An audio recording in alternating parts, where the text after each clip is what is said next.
Bom dia, meus queridos e queridas do primeiro ano. Nós vamos hoje, nesse vídeo, fazer a correção das atividades da semana 4 do PET de Língua Portuguesa de vocês. E eu gostaria que antes da gente começar a fazer essa correção, vocês tivessem em mente que eu faço essas correções das atividades com base nas análises que eu faço dos textos, das questões. É possível que vocês encontrem ou na internet, ou em algum documento, ou em algum vídeo, né? Respostas diferentes das que eu trago aqui para vocês, porque é feito com a análise de outro professor, com base nos conhecimentos que ele tem, na interpretação que ele faz das questões e dos textos, né, que não são exatos. E aí, caso vocês tenham qualquer dúvida quanto às respostas que eu apresentar aqui, ou caso vocês tenham encontrado outra resposta que faça mais sentido para vocês, anotem e entrem em contato comigo ou no grupo da sala de vocês ou no privado, no meu número comercial, para que eu possa sanar essa dúvida ou para que a gente possa discutir, chegar a uma outra conclusão, por que não? Vocês também são muito importantes e são participantes ativos do próprio processo de aprendizagem de vocês. Então, caso vocês discordem de alguma resposta que eu dê, é sim possível que vocês entrem em contato comigo para a gente ter uma discussão e ver o que pode resultar disso, né? Se a gente chega a uma outra conclusão ou não, a alguma outra resposta ou não, tá? Então, vamos aqui fazer a correção da atividade com base nos textos deixados aqui no PET. Atividades. Desafios sobre as funções da linguagem. Atividade 1. Leia os textos 1 e 2 para resolver a questão. Texto 1. O poder do e-mail. Um homem deixou as ruas cheias de São Paulo para tirar férias em Salvador. Sua esposa estava viajando a negócios e planejava encontrá-lo no dia seguinte. Quando chegou ao hotel, resolveu mandar um e-mail para sua mulher. Como não achou o papelzinho em que tinha anotado o endereço eletrônico dela, tirou da memória o que lembrava e torceu para que estivesse certo. Infelizmente, ele errou uma letra e a mensagem foi para uma senhora cujo marido havia morrido no dia anterior. Quando ela foi checar os seus e-mails, desmaiou. Ao ouvir o grito, sua família correu para o quarto e leu o seguinte na tela do monitor: Querida, acabei de chegar. Foi uma longa viagem. Apesar de só estar aqui há poucas horas, já estou gostando muito. Falei aqui com o pessoal e está tudo preparado para a sua chegada amanhã. Tenho certeza que você também vai gostar. Beijos do seu eterno e amoroso marido. PS, está fazendo um calor infernal aqui. Eu já conheci o texto, ele já é antiguinho, e eu acho ele engraçado. E a gente consegue ver como você dirigir a sua mensagem a um destinatário que não está habituado com o contexto da comunicação, que não está compreendendo o assunto a ser tratado, pode causar um terrível engano, um terrível problema nessa situação comunicativa. O receptor do texto, a mulher cujo marido havia morrido, está em um outro contexto, está em uma outra situação, e quando recebe essa mensagem, ela interpreta essa mensagem de maneira completamente diferente. Então aí a gente vê a importância dos elementos da comunicação e que a gente pense neles, faça com que a gente pense o quanto todos eles são muito importantes, perdoem, são muito importantes para que exista uma comunicação sem ruídos e com a mensagem passada de maneira clara, né? E dizendo o que ela propriamente dito gostaria de dizer, né? Vamos lá para o texto 2. Olá, sobrinho, beleza? Por acaso você está por dentro das regras do acordo ortográfico? Fala, tio, beleza? Acho que não é difícil, não. Passa aqui em casa que nós aprende junto. Achua, achua, achua, achua, achua, achua. melhor pensar em outra coisa. Após comparar os dois textos, é correto dizer que a. O texto 1 apresenta a linguagem padrão, como se observa nas expressões encontrá-lo, uma senhora cujo marido, e os quadrinhos somente a linguagem informal própria da fala. Bom, essa questão, essa letra A, ela não estaria errada se nós não tivéssemos aqui a palavra somente. Se nós tivéssemos principalmente ou predominantemente, a questão estaria correta. Por quê? Porque, de fato, o texto 1 possui uma linguagem formal, uma linguagem dentro da gramática padrão da língua portuguesa, e há uma predominância no texto 2, que é essa tirinha, de uma linguagem mais informal, de uma linguagem utilizada muito na fala, né? E que foi transferida para o internetês, né? Que foi transferida para a comunicação através das redes sociais, né? Em situações informais de contato por redes sociais. A questão é que nós não podemos dizer que há no texto 2 somente linguagem informal. Por quê? Nós temos a pontuação correta nesse primeiro quadrinho. Nesse primeiro quadrinho, é óbvio que o beleza é informal, por dentro também é informal, mas nós temos uma pontuação correta. Nós temos também, nessa frase, que ele diz aqui no último balãozinho, melhor pensar em outra coisa, isso é linguagem padrão. É uma linguagem, é próprio da fala? A gente fala assim normalmente? Sim, mas está de acordo com a norma padrão da língua portuguesa, né? Com a gramática padrão da língua portuguesa. Então, existe aqui no texto 2, nessa tirinha, apenas linguagem informal? Não, porque nós temos que destacar a palavra somente aqui, e a gente tem que desconfiar toda vez que a gente tiver questões de múltipla escolha, essas palavras que generalizam demais, tá? Por exemplo, somente, apenas, porque não é somente. É muito difícil em questões da área de humanas, né? Como história, geografia, língua portuguesa, nós temos algo exato. Então, não é somente a linguagem informal, existe também a linguagem formal lá. Né? Existe também o uso da língua de acordo com a norma padrão da língua portuguesa. Então, nós não podemos marcar essa questão por causa da palavra somente. Se nós tivéssemos aí predominantemente, estaria correto, mas a palavra somente faz com que essa questão não esteja correta, tá? Letra B. O referente usado na carta e-mail e na conversa do sobrinho com o tio é igual. Bom, a gente pode pensar que o canal de comunicação é o mesmo, né? É o computador, é a internet. Porém, o contexto de comunicação não. O referente não é igual. Nós temos um recado dado do esposo para a esposa, que acabou não chegando até ela, mas é apenas um recado. Ele não pretende estabelecer uma comunicação, né? Tanto que ele encerra a comunicação, inclusive mandando beijos para a esposa e colocando uma observação, né? Um PS. E aí, porque a gente tem que lembrar que essa expressão PS é do estrangeiro, né? É da língua inglesa, não é da língua portuguesa, mas é utilizado muito na língua portuguesa em algumas situações comunicativas. E aí,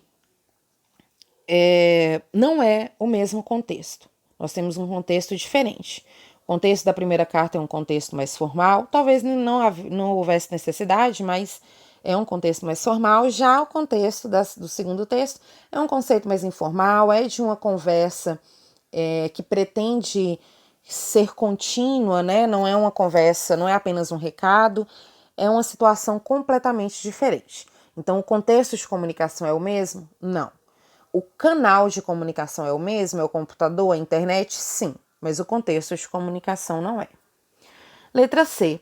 Nos textos percebemos símbolos linguísticos utilizados na comunicação escrita, como Peraí. Nos textos percebemos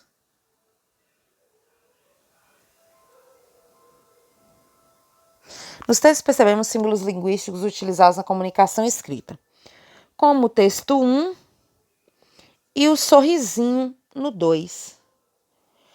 Qual é o símbolo? Ah, tá, gente, é porque tava o zoom aqui, desculpa. Nossa senhora, panguei demais aqui.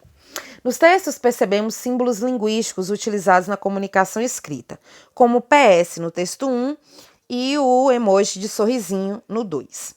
Esta alternativa está correta? Sim, está correta. Alguns professores, creio eu, que vão interpretar que essa resposta não está correta. Porém, ela está porque nós temos aqui símbolos linguísticos. Nós não temos aqui signos linguísticos. Lembram-se que quando eu expliquei no primeiro vídeo sobre linguagem, que eu disse que Saussure estabeleceu alguns conceitos muito importantes, ele estabeleceu o conceito de signo linguístico, que ele considera que é uma dicotomia juntamente... o símbolo linguístico ele é composto por uma dicotomia de significante e significado, que o significante é a imagem acústica, né? Esse encadeamento de sons que formam as palavras e que está atrelado de maneira arbitrária, a gente não consegue desfazer isso, a um significado, ou seja, a um conceito, a uma definição.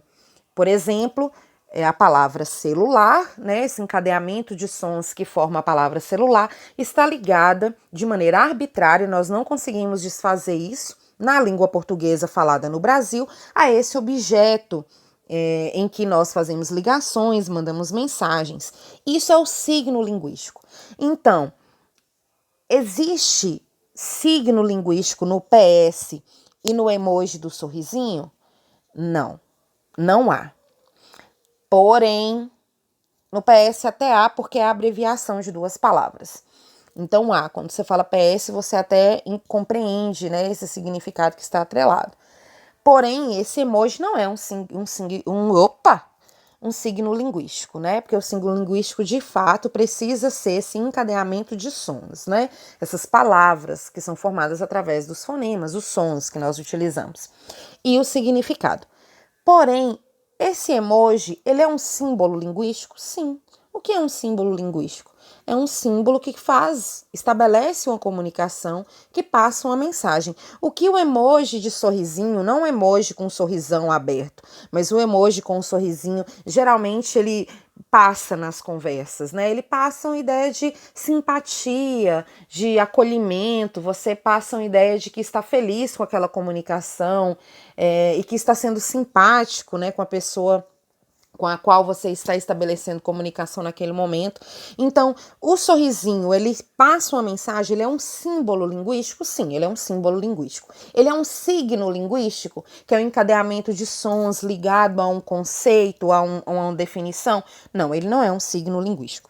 Então, como nós temos aqui na letra C, a expressão símbolos linguísticos, sim, nós temos símbolos linguísticos e esses símbolos podem ser a abreviação PS e também o emoji de sorrisinho, como no texto 2, tá? Então, essa questão C está correta? Sim. Se fosse signo linguístico, estaria correto? Não, não estaria. Porque nós não teríamos aqui signos linguísticos, que é o encadeamento de som, né, a imagem acústica, atrelada necessariamente a um significado, né, que é o conceito, a definição. Então, temos símbolos linguísticos, mas não temos signos linguísticos.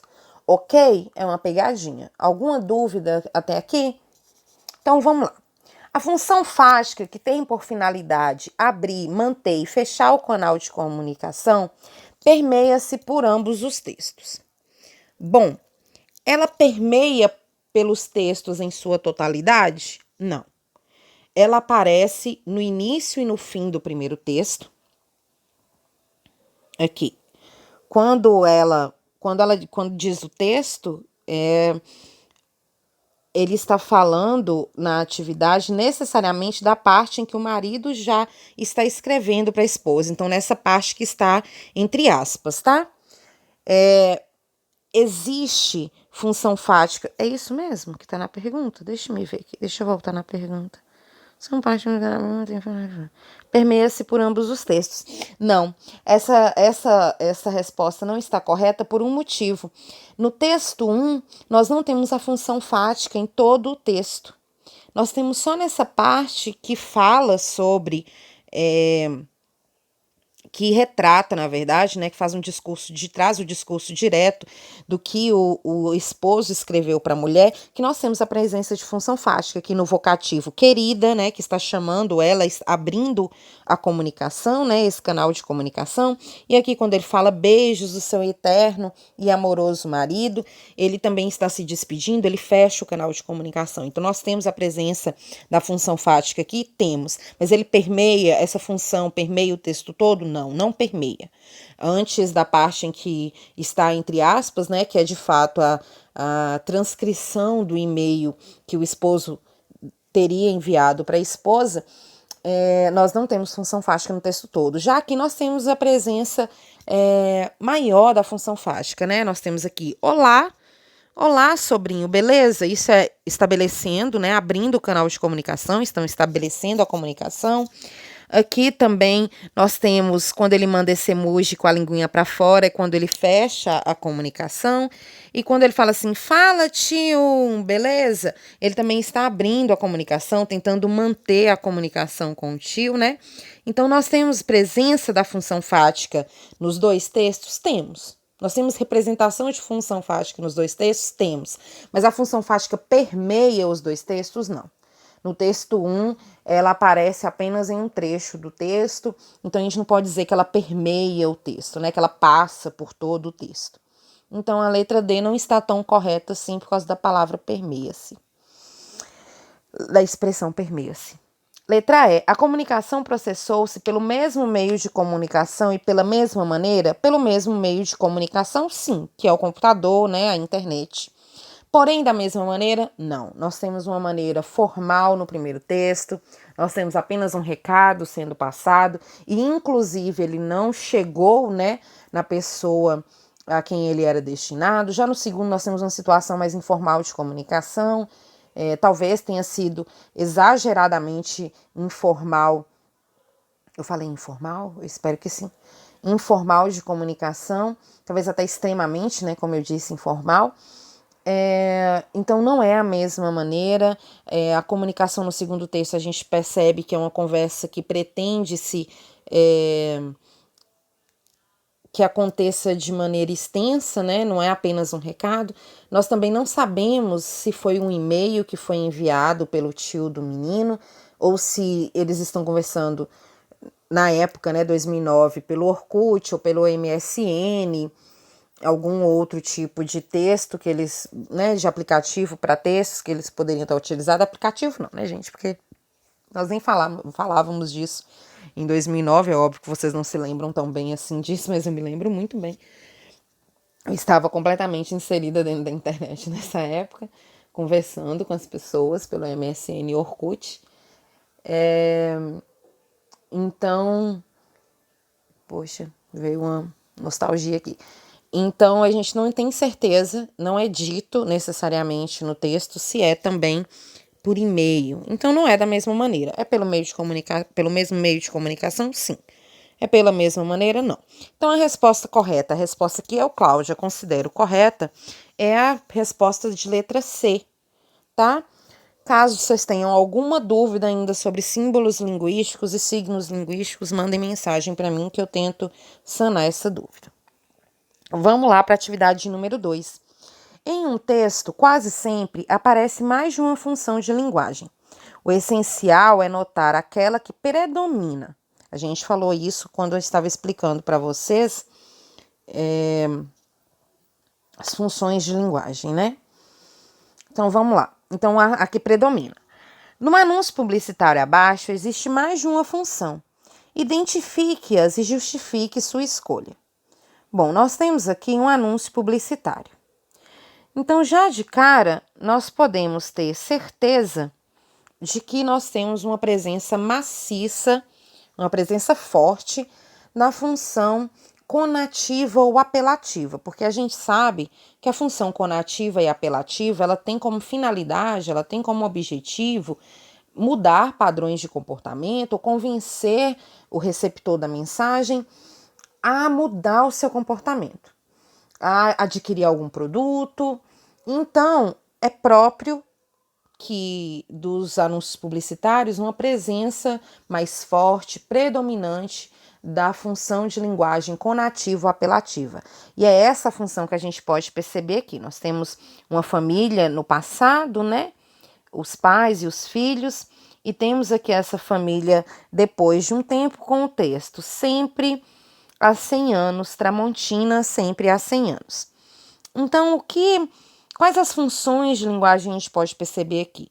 Claramente, a gente consegue perceber duas. Como eu disse, a principal, que é própria dos anúncios publicitários e que pretende modificar o comportamento de quem lê, né, no caso o consumidor, ou pretende chamar atenção para consumir algum produto, enfim.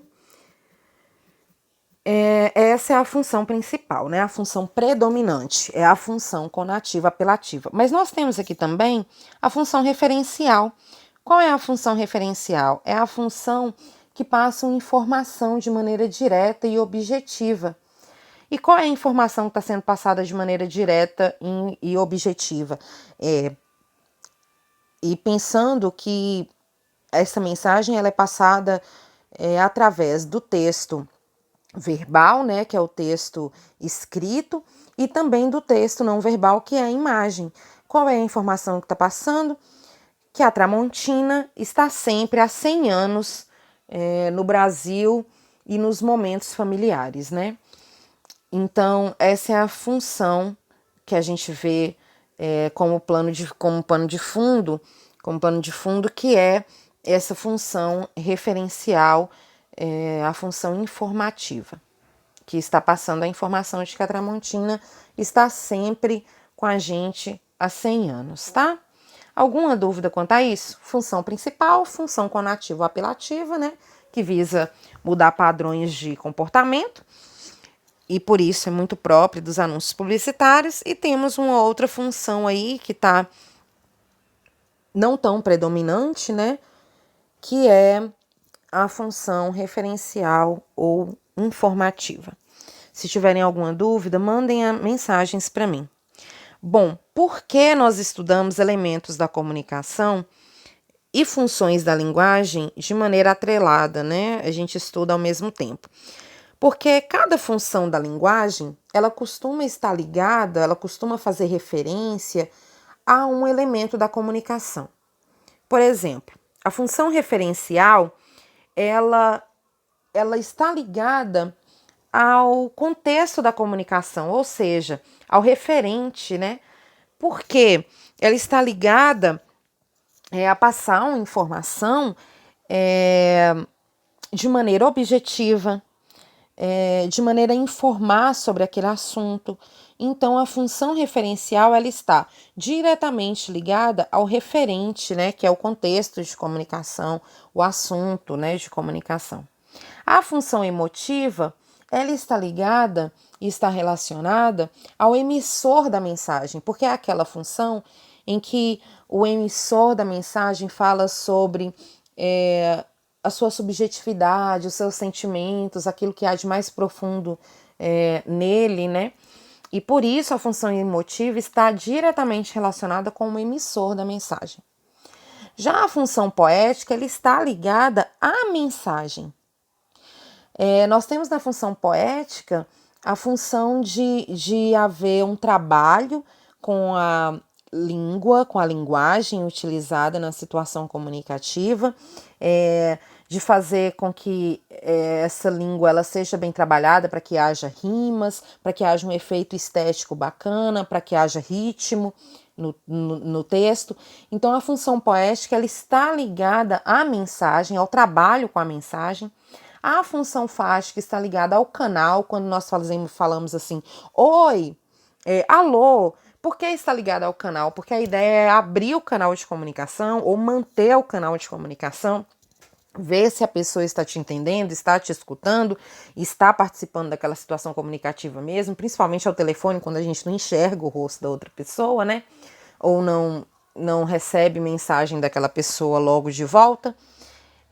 Então, ela está ligada ao canal de comunicação. A função conativa, ela está relacionada ao receptor da mensagem, ao destinatário.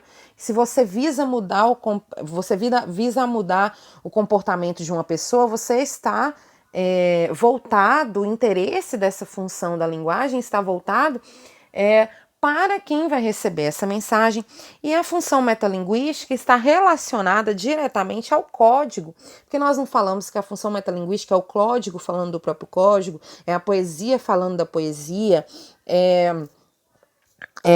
uma imagem falando sobre uma própria imagem, a língua portuguesa falando sobre a língua portuguesa. Então, a função metalinguística ela está diretamente relacionada ao código de comunicação.